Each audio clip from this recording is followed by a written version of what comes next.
So mga kaibigan, neto na nga po Barangay Ginebra updates tayo ngayon, pero bago natin yan ipagpatuloy, please wag po munang kalimutan mag-like and subscribe at pa-hit ng notification bell. Maraming salamat po.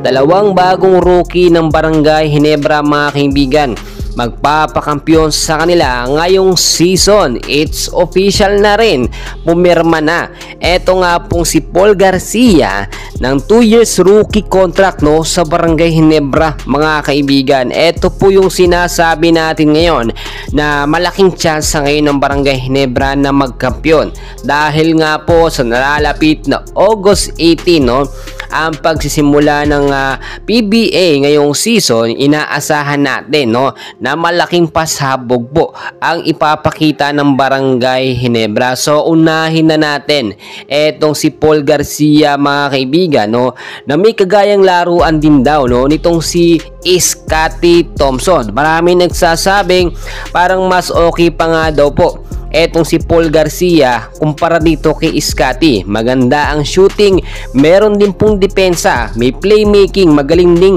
sumalaksak mga kaibigan, at hindi po kabado, mas mabilis kumilos at meron pong angas mga kaibigan. Yan naman talaga yung hinahanap ng Barangay Ginebra. Pero syempre iba pa rin talaga yung Scottie Thompson na talagang may experience na, hindi lamang sa international game, halos sa lahat ng play meron na po siyang napapatunayan mga kaibigan. Pero syempre hindi natin pwedeng baliwalain eto nga po si Paul Garcia. May mga nagsasabi na eto na nga daw po ang susunod na Chris Ellis, so dapat po galingan ni Paul Garcia. Eto naman sinasabi natin na isang rookie ng Barangay Ginebra na si RJ Abarientos ay isa sa susi at tagumpay ng Barangay Ginebra sa pagkakampiyon nila ngayong season, dahil nga po sa naging tune-up game kontra sa New Taipei ng Barangay Ginebra ay nakikita naman natin kung papaano nagpakitang gilas.